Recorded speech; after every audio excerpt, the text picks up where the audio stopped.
राम राम राम हरे हरे कृष्ण।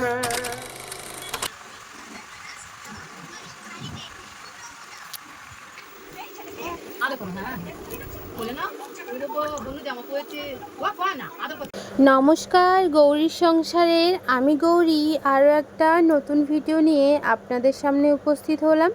আশা করছি আপনারা ভিডিওটা যে যেখান থেকে দেখছেন অনেক ভালো আছেন আর সুস্থ আছেন। আমরা অনেক ভালো আছি আর সুস্থ আছি। আজ তো ভিডিওটা কি হতে চলেছে তা আপনারা থাম্বনেল আর টাইটেল দেখে বুঝতেই পেরেছেন। তাহলে চলুন আজকের ভিডিওটা শুরু করা যাক। আজ আমি আপনাদেরকে শেয়ার করব আমার রান্নাঘরের পুরো ডিপ ক্লিনিং সঙ্গে কিভাবে কোথায় কি রাখলাম কৌটো কাওটা সেটার ফুল ভিডিওটা। তাহলে চলুন শুরু করা যাক। আগের একটা ভিডিওতে আপনারা দেখেইছিলেন আমি রান্নাঘরটাকে পুরো ক্লিন করে নিয়েছি, আর এখন আপনাদের সঙ্গে দেখাবো আমি কিভাবে আমার এই পুরো কৌটো কাওটা আর রান্নাঘরটাকে গুছালাম। তাহলে চলুন আমাদের সাধারণ রান্নাঘর কিভাবে গুছিয়ে রাখি সেটাই আপনাদের সাথে শেয়ার করি। এই যে দেখতে পাচ্ছেন এক বারান্দা কৌটো কাওটা, এগুলোকে এখন আমি পরিষ্কার করব। তার জন্য আমি নিয়েছি একটা বালতিতে জল আর সঙ্গে শ্যাম্পু, সেটাকে ভালোভাবে গুলে নিয়েছি।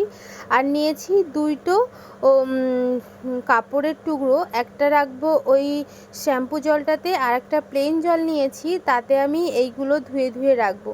জানেন তো এই যে কৌটোগুলো এগুলো না আমাদের অনেক দিন ধরে জমে জমেই এত হয়েছে, আর প্রত্যেকটা কৌটোতে কিছু না কিছু খাবার জিনিস, কিছু মশলা, কিছু না কিছু আছে।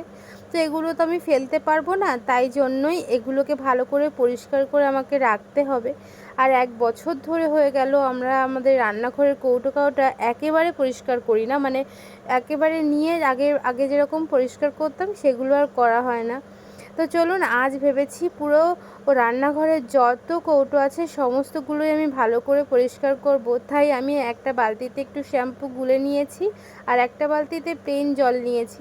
এই যে এখন আমি প্রত্যেকটা কৌটো ভালো করে শ্যাম্পুর জল দিয়ে ধুয়ে মেজে নিয়েছি। আর যেগুলোতে কৌটোর কোনাগুলো দাগ আছে সেইগুলোতে আমি দিয়েছি একটা ব্রাশে করে, ভালো করে ব্রাশটা দিয়ে মেজে মেজে তুলে নিয়েছি জানেন, তাতে কৌটোর কোনাগুলো ভালো পরিষ্কার হয়ে যাচ্ছিলো। আর এই যে এত এত কৌটো না আমার পরিষ্কার করতে অনেক সময় লেগেছিল। আর আপনারা তো আগের ভিডিওতে দেখিয়েছিলেন আজকে আমি একটা প্রতিজ্ঞা করেই নেমেছি যে আজকে আমি রান্নাঘরটাকে একটু ভালো করে পরিষ্কার করব। কারণ আমাদের রান্নাঘরটা অনেক দিন হয়ে গেছে ডিপ ক্লিন করা হয় না। সেই বলতে গেলে মাম্মাম যখন আমার পেটে আসে তখন থেকে এখন অবধি, মানে মাম্মামের আর 2-3 মাস হলেই 1 বছর হয়ে যাবে। তো এতদিন ধরে যখন পরিষ্কার না করা হয়, ডিপ ক্লিনিং না করা হয়, তখন সে রান্নাঘরের অবস্থা বা ঘরের অবস্থা দুটোই না একেবারে জঘন্য হয়ে যায়। তো সেটাই আমাদের রান্নাঘরের ক্ষেত্রেও হয়েছিল, তাই আজকেই তো পরিষ্কার করলাম। তো জানেন তো আপনাদেরকে একটা রিকোয়েস্ট, আমার ভিডিওটা একটু পুরনো হয়ে গেছে, কারণ এই কদিন না মাম্মামের শরীরটা আমার শরীরটাও খুব খারাপ ছিল, সেই কারণে আমি এডিটও করতে পারছিলাম না আর দেওয়ারও সময় পাচ্ছিলাম না। তো তাই জন্য একটু দেরি করেই এটা আপলোড করছি। প্লিজ আপনারা দেখবেন, আশা করছি ভালো লাগবে। আর আপনারা কোথা থেকে ভিডিওটা দেখছেন আমাকে কমেন্টে জানাবেন। আর যদি ভিডিওটা ভালো লাগে তাহলে লাইক কমেন্ট করে আমার বন্ধু হয়ে থাকবেন। যারা আমার ভিডিওটা প্রথম দেখছেন তারা অবশ্যই আমার বন্ধু হয়ে আমার চ্যানেলটিকে সাবস্ক্রাইব করে আমার বন্ধু হয়ে থাকতে পারেন। এই যে এখন দেখুন আমার মাম্মাম তো ঘুম থেকে উঠে পড়েছিল, আর এখন বাজে ওই 3:30 মতন, আর এখন আমি বসেছি পুরো কৌটোগুলোকে পরিষ্কার করতে। তো সমস্ত কৌটোগুলো আমার সার্ফ জলে ধোয়া হয়ে গেছে, বলতে গেলে মাঝামাঝি করে নিয়েছি, বেশ পরিষ্কার হয়ে গেছে জানেন। তারপরে একবার ভালো জলে ভালো করে ফ্রেশ করে ধুয়ে নিয়েছি, আর এখন নিচ্ছি একটা শুকনো কাপড় দিয়ে প্রত্যেকটা কৌটোগুলো ভালো করে মুছে। 2-1টা কৌটোর ময়লাগুলো তুলতে পারলাম না জানেন, যেমন তেলের কৌটোগুলো যেগুলো আছে ওগুলো শেষ হলে তারপরেই হয়তো ভালো করে উঠবে, কারণ ওগুলোকে সার্ফ দিয়ে মাজতে হবে, নইলে হবেও না। তো এই যে এখন আমার সমস্ত কৌটো কিন্তু পরিষ্কার করা হয়ে গিয়েছে। আর আমি তারপরে না একটু রেস্ট নিয়েছিলাম, কারণ কি আমি আর পাচ্ছিলাম না, অনেক দিন পর তো এরকম কাজ করছে অনেকক্ষণ ধরে, তাই জন্য। আর এখন দেখুন আমার রেস্টও হয়ে গেছিলো, আর বেজে গেছিলো 4:30, আর এখন আসার সময় হয়ে গেছিলো দিদির। আর আমি অ্যাকচুয়ালি ভেবেছিলাম কি যে দিদির সঙ্গে আজ আমি কাজটা করব, কিন্তু দিদি একটু আসতে দেরি করছিল, তাই জন্যই আমি আর কি সময় নিইনি, ওগুলো করে রেখেছি। আর এই যে এখন আমি পেতে নিচ্ছি এই তাকে যেগুলো রাখবো তার জন্য। শুধু তাকে রাখলে কি হবে, আবার আমার তাকগুলো নোংরা হয়ে যাবে, আবার আমাকে অন্য সময় যখন পরিষ্কার করব তখন পরিষ্কার করতে হবে। তাই আগে তো ছিল এমনি কাগজ পাতা, তাই এবারে রেখেছি অন্য রকমভাবে। একেবারে বেশি কাগজ দেইনি, খুব কম কাগজ দিয়েই আমি এটাকে রাখবো। আগেরবারে মা এত কাগজ দিয়ে রেখেছিল, কাগজের তলায় এত আরশোলা ছিল, ওই আরশোলাই না খুব বেরোতো রাত হলে। তাই এবারে ভেবেছি একদম কম কাগজ দিয়ে তারপরে আমি জিনিসপত্রগুলোকে রাখবো। আর জানেন তো আমাদের না কিচেনটা অনেক পুরনো আমলেই করা, তার মানে আমাদের যে তাকগুলো সেগুলো বেশ একটু উঁচু। আমাদের রান্না করতেও কিন্তু প্রথম একটু অসুবিধা হতো, বাট এখন সেটা ঠিক হয়ে গেছে। কিন্তু কি করা যাবে, যেইটুকু আছে সেইটুকু নিয়েই ভালো করে গুছিয়ে রাখলেই কিন্তু যথেষ্ট। আমি না কখনোই নতুন কিছু বা অনেক দামি কিছু চাইনি। আমি চাই যে আমার যেইটুকু আছে সেইটুকু আমি পরিষ্কার করে নিয়ে রাখবো, সে জামা হোক বা কোনো জিনিস। এই যে আমার রান্নাঘরটাই দেখুন, সবার বলতে গেলে বাড়িতে এখন একটা মডিউলার কিচেন আছে, কিন্তু আমার বাড়িতে সেরকম কিছুই এখনও নেই। আর আমি এক্ষুনিও চাই না, জানেন কারণ কি, আমার বাড়িটা একেবারে অ্যাসবেস্টাসের, তাও সেইটাই আগে আমি ভালো করি, তারপরে একটা ভালো কিচেন করব, তখন নয় মডিউলার কিচেনের কথা ভাবা যাবে। এই বাড়িতে আমি মডিউলার কিচেন করে কিছুই করতেও পারবো না, তাই জন্যই না আমার আর ওই ইচ্ছাটাও নেই। আর এদিকে দেখলেন আমার মাম্মা মামার সঙ্গে কত সুন্দর কাজ করে হাতে হাতে এগিয়ে দিল। এই হচ্ছে মেয়ে, মায়েদের সমস্ত কাজে থাকে, তাই না? না না, এটা নয়, ও বাচ্চা তো, তাই ও সবসময় আমি যেখানেই থাকি সেখানেই থাকার চেষ্টা করে। তোর ঘুম ভেঙে গেছিলো, আর কি করবে, আমার সাথে সমস্ত কাজে কাজে একটু কাজ বাড়িয়েইছে। তো এখন ওগুলো আমার পাতা হয়ে গেছিলো, আর আপনাদেরকে তো দেখিয়েই দিলাম। এই যে এখন আমি গুছিয়ে নেব আমার প্রথমে যেখানে কাপগুলো থাকে সেগুলো। আমি না কাপের জায়গাটা বদলে দিয়েছি। আগে আমার কাপগুলো থাকতো এই কোণায়, কিন্তু আমি এখন রাখতে হয়েছে আমাকে ওই কোণায়, কারণ মাম্মাম তো এখন হাত পেতে শিখে গেছে, আর ও সমস্ত কিছু ধরে না দাঁড়াতেও শিখে গেছে। তাই জন্য ও এসে টুকটুক করে কাপগুলোকে ধরে আর আছাড় মারে, জানেন। প্রায় ওই 2-3টে কাপ ওর ভাঙা হয়ে গেছে। নতুন কাপ ভাঙেনি, ভেঙেছে পুরনো কাপ। তো ও এসেই ভেঙে আগে আমার দিকে তাকায়, আর যদি আমি না থাকি তাহলে ছুটে চলে যায় অন্য কোথাও, গিয়ে আমার সামনে গিয়ে চুপচাপ বসে থাকে। তারপরে আমি যখন রান্নাঘরে আসি তখন দেখি একটা কাপ ভাঙা। এইভাবে না ও 3-3টে কাপ কিন্তু ভেঙে ফেলেছে। তাই আমি কাপের জায়গাটা চেঞ্জ করে এই দিকে দিয়েছি কৌটোগুলো, যেগুলোতে মুড়ি, বাতাসা, চানাচুর এগুলো থাকে, ছাতু, বাবুর ইনশিওর, সেগুলোই। তো এখন এই দিকটা তো গোছানো কমপ্লিট হয়ে গেছে, আর এই দিকটাতে আমি গুছিয়ে নিচ্ছি।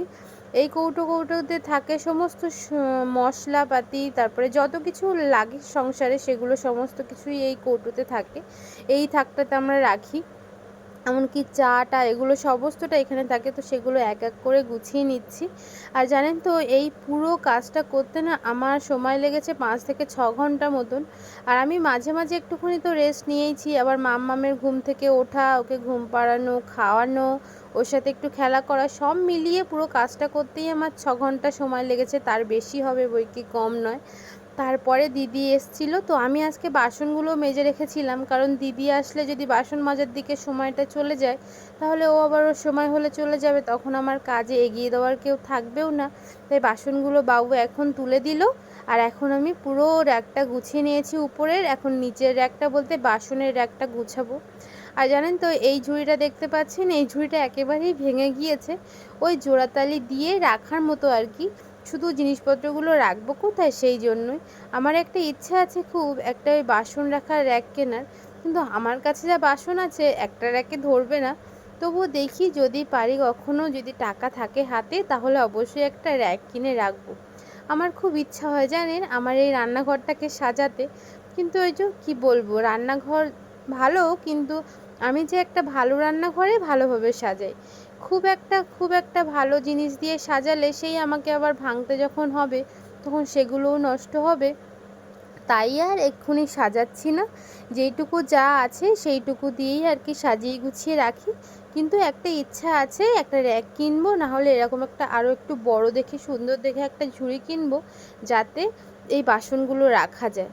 এই বাসনগুলো আমরা প্রত্যেক দিনই ইউজ করি, তাই জন্য না আমরা এই বাসনগুলো এইভাবেই রাখি। আমার ইচ্ছা আছে একটা ঢাকা দেওয়া জিনিসে রাখার ইচ্ছা, কারণ মাম্মাম যেহেতু সমস্ত কিছু ওর এখানেই রাখা হয়, আর আমাদের ঘরে ভীষণই আরশোলা, তো সেই কারণেই না ঢাকা দেওয়া হয় না এটাতে রাখার সময়। তো এই যে এখন আমার বাসনগুলো গোছানো হয়ে গেছে, এগুলো এখন আমি এভাবে রেখে দেবো। আর ওই যে বাসনগুলো দেখছেন সেগুলো এখন উপর দিতে হবে জানেন, কারণ ওগুলো সবে সবে মেজে আমি রেখেছি, ওগুলো এখনও বাসনের জলও ঝরেনি, আর জল না ঝরলে আমরা রাখিও না এই দাগটাতে। তো চলুন ফাইনালি আপনাদেরকে দেখাতে পারলাম আমি আমার এই যে ছোট্ট রান্নাঘরটাকে সাধারণভাবে গুছিয়ে এই অবস্থাতে এনেছি। আগের নোংরা আর ওই যে একটা আলাদা রকম রান্নাঘর ছিল না, সেটা অনেকটা পরিষ্কার হয়েছে বলুন। এই যে এখন আমার রান্নাঘরটা গোছানো হয়ে গেছে, আর এখন না আমি রেডি হয়ে নেবো, মানে আমি এখনও স্নান করিনি, তো স্নান দান করে আমি আবার আজকে যাবো একটুখানি মাম্মামকে নিয়ে উল্টো রথে। আপনারা কারা কারা উল্টো রথে গেলেন আর কে কোথায় গেলেন অবশ্যই জানাবেন। তাহলে চলুন এখন আপনাদের রান্নাঘরটা দেখিয়ে নিলাম, আর ফাইনালি আমার রান্নাঘরের অবস্থা ঠিক এই হয়েছে। এখানে আছে সব কৌটোগুলো যেগুলোতে মশলা থাকে, ওটস থাকে, সেগুলোই চিনি, চা সেগুলো রেখেছি। আর নিচটাতে রেখেছি কিছু বাসনপত্র, মিক্সি মেশিন, আর যেগুলো টুকিটাকি জিনিসপত্র থাকে, প্রেশার কুকার টুকার সসপ্যান সেগুলো, তেল। আর এই দিকটাতে রেখেছি গ্যাস, আর সঙ্গে ওই যে মুড়ি এগুলোর কৌটো, আর এখানে থাকে আমাদের চাল, আটা, জলের ড্রাম, সঙ্গে আরও কিছু কৌটো কাটা, আরও ড্রাম যেখানে চাল থাকে। আর এই হচ্ছে আমাদের ডাইনিং টেবিলটা। আমাদের রান্নাঘরটা তো বেশি বড় না, তাই জন্য এভাবেই আমাদের ডাইনিং টেবিলটাকে সেট করতে হয়। মাঝে মাঝে যখন কেউ আসে বাড়িতে, তারা যারা বসতে পারে না নিচে, তাদের জন্যই আর কি, আমরা তো আর সচরাচর খাই না। আর এটা পাতা হয়েছিল সেই মামাম যখন আমার পেটে এসেছিল তখন থেকেই পাতা আছে জানো। তখন ডাক্তার তো প্রথমে বলেছিল যে তুমি নিচে বসে খেতে পারবে না, তাই জন্যই। তারপরে গুছিয়ে গাছিয়ে মাম্মামকে নিয়ে আমি চলে এসেছি রথ দেখতে। সেদিনকার না যখন শুল্টো রথ হয়েছিল, রথযাত্রা যখন প্রথম, সেদিনকার আমরা দেখতে এসেছিলাম রথ, কিন্তু সেদিন আমরা রথ দেখতে এসেছি যখন, তখন আসেনি। আমরা যখন চলে গেছি তখন নাকি বড় রথটা এসেছিল, তাই আর দেখা হয়নি। আর আজকে দেখো একদম উল্টো রথ, তা আমি ভেবেছি আজকে ওই বড় রথটাকে দেখেই যাব, আর তার জন্যই এসেছি। এই যে এখন সবাই এত আনন্দ করতে করতে রথ নিয়ে যাচ্ছিল, আমার বেশ ভালো লাগছিল। মাম্মাম তো বড্ড ছোট, তাই জন্য আমি আর রথ টানতে পারলাম না এবছর। আগের বছর মাম্মাম হাঁটতে শিখে যাবে, তখন আমি আর মাম্মাম এভাবে রথ টেনে নিয়ে যাব। আমার বেশ ভালো লাগে জানো এভাবে রথ টেনে সবার সাথে যেতে, আনন্দ করতে করতে। এই যে রথ আসছে, জগন্নাথ দেবও আসছে, বেশ সুন্দর করেছে জানো, অনেক বড় নয় কিন্তু বেশ মাঝারির মধ্যে, বেশ ভালোই লাগছে। আর আমাদের ওখানে তো ভীষণ বড় বড় রথ হয়, আর অনেক জন ধরে টানতে হয়, কিন্তু এখানে অত বড় রথ না হলেও বেশ বড়ই আছে। আর জগন্নাথ দেবকে তো দেখে মনটা একেবারে ভরেই গেল। আর এখানে না আমি জগন্নাথ দেবকে দেখতে আসলাম, সবাই প্রণাম করলো, তারপরে কত প্রসাদ দিল, আবার কাকু তো আমাকে একটু পায়েস এনেও দিয়ে গেল। বেশ ভালোই লাগলো জানো রথ দেখতে এসে। হরে রাম রাম রাম হরে হরে কৃষ্ণ হরে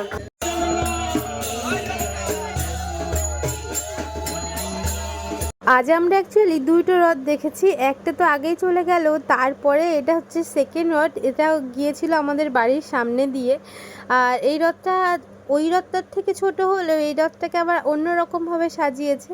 দেখো কি সুন্দর না, ফুল পাতা সমস্ত কিছু দিয়ে সাজিয়েছে।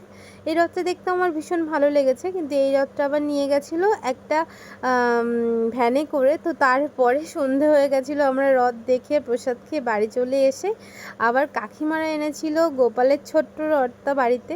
তাই আমার কথা ছিল আজকে যখন উল্টো রথে গোপাল বাড়িতে আসবে, তখন আমি ওর সাথে রথটা চালিয়ে নিয়ে যাব।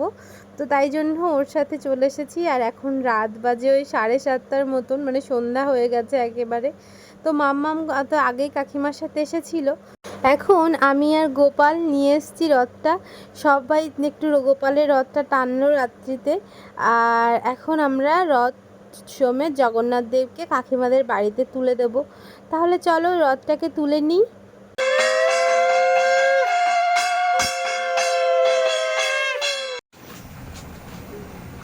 চলো, জয় জগন্নাথ।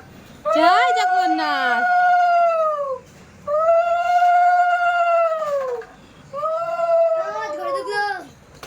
তারপরে কাকিমা জগন্নাথ দেবকে ধূপ প্রদীপ দিয়ে সন্ধে দেওয়ার পরে আমাদেরকে দিয়েছিল মিষ্টি, আর তারপরে দিয়েছিল খিচুড়ি, পাঁপড় আর আলুর দম, যেটা এনেছিল কাকিমা একদম কাকিমাদের বাড়ি থেকে, মানে বাপের বাড়ি থেকে।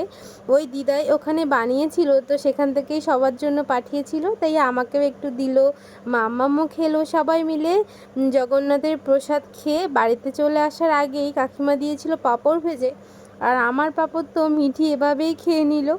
দেখো, ও পাঁপড় খেতে ভীষণ ভালোবাসে, সেটা আজকে আমি দেখলাম আর বুঝলাম। পড়ে যে গেল তবুও আবার তুলে কিন্তু সেটাই খাচ্ছিল। তাহলে চলো এদিকে বাড়িতে এসে দেখি মার জন্য, মাম্মামের জন্য মা এনেছে এই গিফটটা উল্টো রথে। তাহলে চলো আজ ভিডিওটা এই পর্যন্তই, দেখা হচ্ছে অন্য একটা ভিডিওতে। মাম্মাম তার চিঙ্কি দিদিকে নিয়ে আদর করুক, খেলা করুক। তোমরা আমার ভিডিওটা কে কোথা থেকে দেখলে জানিও, আর যদি ভিডিওটা ভালো লাগে তাহলে লাইক কমেন্ট করে আর আমার বন্ধু হয়ে, আমার ভালোবাসার মানুষ হয়ে আমার পাশে থেকো, যাতে আমি আরও অনেক দূরে এগিয়ে যেতে পারি, আরও নতুন ভিডিও তৈরি করার উৎসাহ পাই। তাহলে চলো আজ ভিডিওটা এই পর্যন্তই, দেখা হচ্ছে অন্য একটা ভিডিওতে। ততক্ষণ পর্যন্ত তোমরা সবাই অনেক ভালো থাকো, সুস্থ থাকো, নিজেদের খেয়াল রাখো। আবার দেখা হচ্ছে কাল অন্য আরও একটা ভিডিও নিয়ে। তাহলে চলো আজ এই পর্যন্তই, সবাইকে জানাই টাটা, গুড নাইট। সবাই অনেক ভালো থেকো, সুস্থ থেকো, নিজেদের খেয়াল রেখো।